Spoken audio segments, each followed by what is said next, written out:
Bismillahirrahmanirrahim. Assalamualaikum warahmatullahi wabarakatuh. Alhamdulillah. Salawat dan salam semoga tercurah limpahkan kepada uswah hasanah kita, teladan kita Nabi besar Muhammad SAW. Sekali lagi mari kita jaga kesehatan kita, kemudian jaga juga keluarga kita, karena sekali lagi tawakal itu adalah suatu kewajiban hati kita, keimanan kita kepada Allah Subhanahu wa taala adalah, atau wujud tauhid kita kepada Allah adalah bertawakal kepada Allah. Namun ada sunnah Nabi yang selalu dilaksanakan, yaitu berikhtiar. Jadi menyempurnakan tawakal dan menyempurnakan ikhtiar.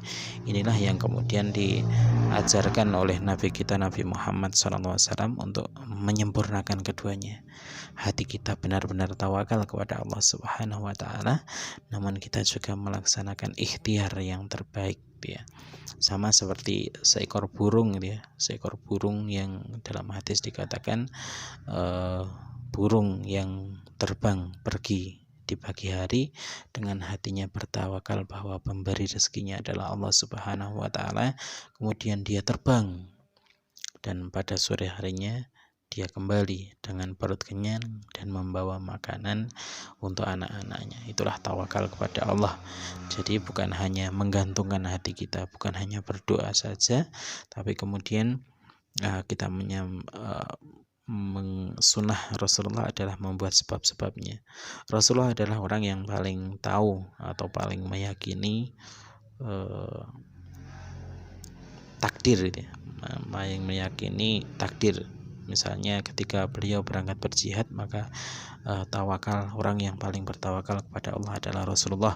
Begitu juga yang paling beriman paling kuat adalah Rasulullah. Namun sekuatnya iman Rasulullah, namun dia tetap mempersiapkan yang terbaik dalam perangnya, misalnya memakai baju besi dan sebagainya.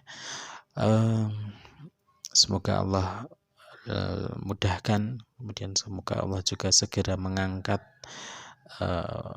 wabah penyakit yang ada di Indonesia khususnya dan di seluruh dunia ini sebelum Ramadan, sehingga besok ketika Ramadan semoga kita bisa beribadah dengan maksimal. Ikhwati fillah, untuk persiapan bulan Ramadan, maka insya Allah beberapa pertemuan ke depan kita akan mengkaji kitabnya adalah kitab Tarbiyah Ar-Ruhiyah. Kitab ini dikarang oleh Dr. Abdullah Nasih Ulwan, penulis yang sama kitab Tarbiyatul Aulad ini yang terkenal sering kita baca adalah kitab Tarbiyatul Aulad itu, ya.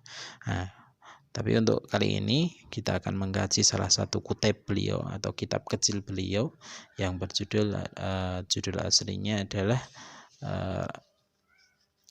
Ruhaniyatud Da'iyah, atau dalam terjemahannya adalah Tarbiyah Ruhiyah atau pendidikan untuk ruhiyah kita.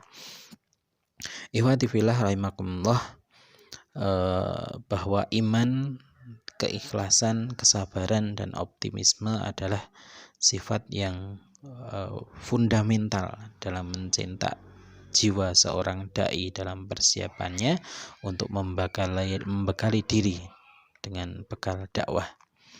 Sifat tersebut hanya dapat dimiliki oleh seorang mukmin yang telah merasakan halawatul iman atau nikmatnya iman, menyatukan diri dengan Islam dan terus melangkah menuju tujuannya, meraih kemenangan dengan izin Allah dan menemuinya sebagai syahid tatkala menghadapi cobaan dan ujian.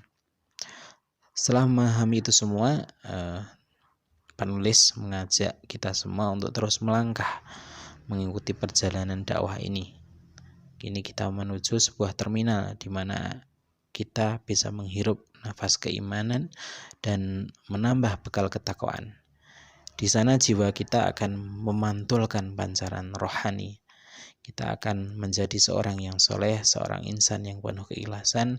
Bahkan tatkala kita melanjutkan perjalanan, langkah akan terasa lebih ringan kata-kata akan berpengaruh, tingkah laku akan menjadi teladan, penampilan menjadi penuh daya tarik, serta sorotan mata kita akan memancarkan semangat dan optimisme. Bila kita pandai memanfaatkannya dengan tarbiyah dan mujahadah, maka akan menjadi inspirasi, menjadi pusat pancaran rohani, menjadi tempat bimbingan tarbiyah. Manakala seorang dai tidak memiliki sifat-sifat rohani yang lengkap, maka hidupnya akan hampa dari nilai dan pengaruh.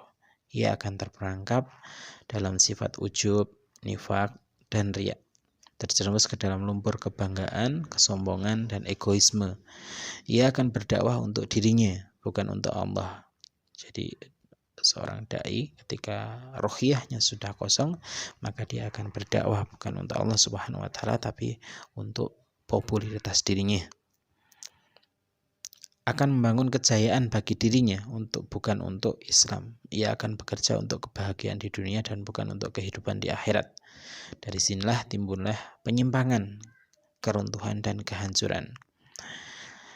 Ikhwati fillah, apabila faktor riyah ini demikian besar fungsinya, maka bagaimana caranya mendapatkannya, maka di buku ini akan dikaji.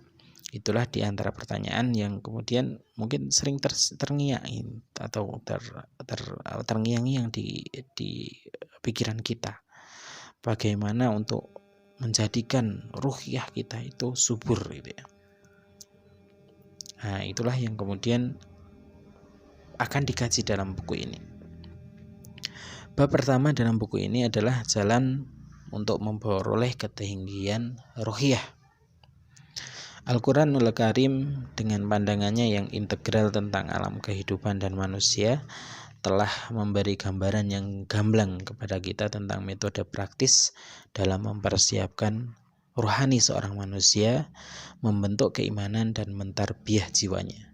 Allah yang Maha Tinggi berfirman dalam surat Al-Anfal, A'udzubillahi minasyaitonirrajim, Ya ayyuhalladzina amanu in tataqullaha yaj'al lakum furqanan wa yukaffir ankum sayyi'atikum wa yaghfir lakum wallahu dzu fadlin 'adzim.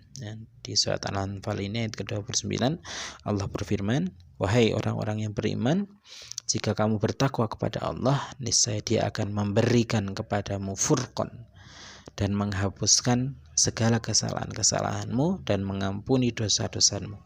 Dan Allah mempunyai karunia yang sangat besar. Di surat yang lain, di surat Al-Hadid ayat 28 yang saya bacakan saja langsung terjemahannya, Allah berfirman, hai orang-orang yang beriman, bertawakallah kepada Allah dan berimanlah kepada Rasul-Nya. Niscaya Allah memberikan rahmat-Nya kepadamu dua bagian dan menjadikan untukmu cahaya yang dengan cahaya itu kamu bisa berjalan. Dia mengampuni kamu dan Allah Maha Pengampun lagi Maha Penyayang. Dalam surat At-Talaq Allah juga berfirman, barang siapa yang bertakwa kepada Allah, niscaya Dia akan mengadakan baginya jalan keluar dan memberinya rezeki dari arah yang tiada disangka-sangka. Kalau kita merenungkan ayat-ayat di atas, apa yang dapat kita simpulkan? Ya, kita bisa berkesimpulan bahwa takwa kepada Allah Azza wa Jalla adalah modal kekayaan inspirasi, sumber cahaya dan karunia yang melimpah. Dengan takwa kepada Allah, seorang mukmin bisa membedakan mana yang kosong dan mana yang isi, mana yang benar dan mana yang batil. Allah yang Maha Tinggi memberikan karunia kepada orang yang bertakwa berupa cahaya yang menerangi kehidupannya. Orang-orang pun akan mengikuti jejaknya dan meminta bimbingannya. Orang-orang yang bertakwa akan selalu mendapatkan jalan keluar yang menenteramkan batinnya, walaupun bagaimana besar dan rumitnya problematika yang ia hadapi. Ketika menafsirkan firman Allah di atas, Imam Said Qutb rahimahullah berkata, inilah bekal tersebut yang persiapan perjalanan, bekal ketakwaan yang selalu menggugah hati dan membuatnya selalu terjaga. Waspada, hati-hati serta selalu dalam konsentrasi penuh. bekal cahaya yang menerangi liku-liku perjalanan sepanjang mata memandang. Orang bertakwa tidak akan tertipu oleh bayangan semu yang menghalangi pandangannya yang jelas dan benar. Itulah bekal penghapus segala kesalahan, bekal yang menjanjikan kedamaian dan ketentraman, bekal yang membawa harapan atau karunia Allah di saat bekal-bekal lain sudah sirna dan semua amal tak lagi berguna. Itulah hakikat kebenaran. Takwa kepada Allah menunjukkan furqan dalam hati. Furqan atau pembeda yang bisa menyingkap jalan kehidupan. Namun hakikat ini sebagaimana hakikat akidah lainnya hanya bisa dipahami oleh mereka yang benar-benar sudah merasakannya. Bagaimanapun indahnya kata-kata yang dipakai untuk melukiskan hakikat ini, tetap saja tak akan mampu memberikan pemahaman yang sebenarnya kepada yang belum merasakannya. Sebagaimana seorang misalnya yang belum pernah merasakan manisnya gula, kemudian ditanya seperti apa manisnya gula, maka seorang itu tidak akan bisa menggambarkan itu ya, atau menggambarkan secara sempurna kata manis gula itu. Ya susah gitu ya, misalnya seorang diminta untuk menggambarkan manisnya gula dalam kata-katanya, ya manis tuh manis gitu ya, sama dengan takwa itu ya, takwa itu ya takwa gitu ya. Semua permasalahan tetap rumit ya, dipikirkan perjalanan semakin sulit dilalui, kebatilan berpaut dengan al-haq di persimpangan jalan, dalil-dalil dan hujah terus diserukan namun tak membuat orang puas. Akal dan hati nurani tak menyambut seruan, perdebatan tetap sia-sia, diskusi-diskusi hanya karena tidak adanya takwa.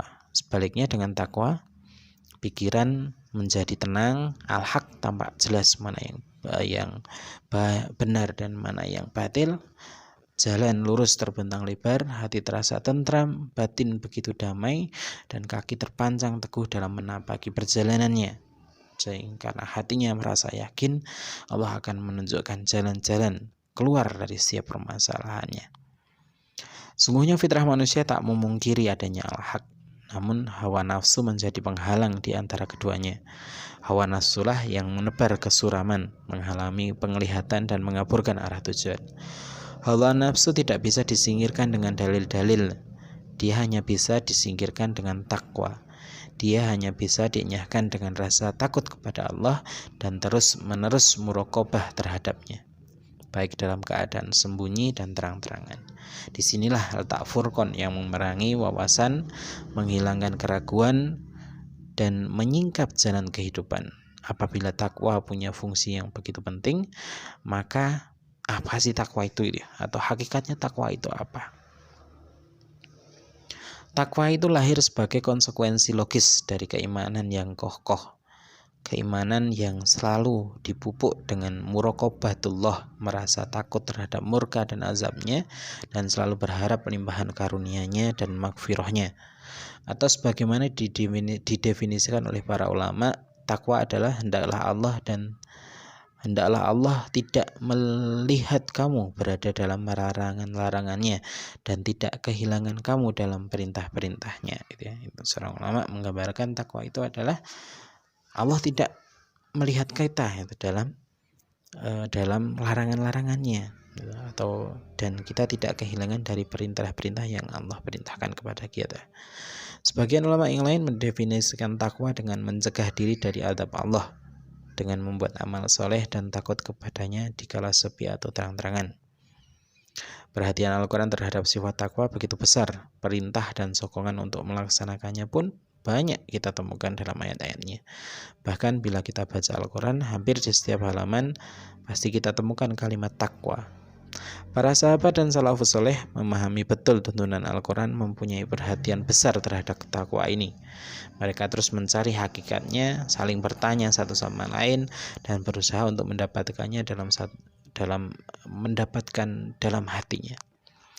Dalam satu riwayat yang sahih disebutkan bahwa Umar bin Khattab bertanya kepada Ubay bin Ka'ab. Gitu ya. Kita mengetahui bahwa Umar bin Khattab itu adalah kabirus sahabat atau sahabat besar itu. Dia bertanya kepada Ubay bin Ka'ab tentang takwa. Kemudian Ubay bin Ka'ab menjawab, bukankah Anda pernah melewati jalan yang penuh duri? Dia. Kemudian Umar menjawab, ya. Apa yang Anda lakukan saat ini?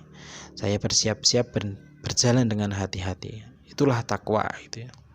Berpijak dari jawaban Ubay bin Ka'ab di atas pertanyaan Umar bin Khattab tersebut, Said Qutb berkata dalam Fizizalil Qur'annya, itulah takwa, yaitu kepekaan batin, kelembutan perasaan, rasa takut terus-menerus, selalu waspada dan hati-hati, jangan sampai kena duri jalan gitu ya. Jadi sama dengan kita ketika berjalan di tempat yang berduri, maka sangat hati-hati jalannya gitu ya. Jalannya mana yang duri, matanya selalu waspada, mana yang duri, mana yang bukan, sehingga kita bisa memilih jalan yang tidak berduri untuk kita injakan kaki di atasnya. Jalan kehidupan yang selalu ditaburi duri-duri godaan dan syahwat, kerakusan dan angan-angan, kekhawatiran dan keraguan, harapan semua atas segala sesuatu yang tidak bisa diharapkan, ketakutan palsu dari sesuatu yang tidak pantas untuk ditakuti, dan masih banyak duri-duri lainnya.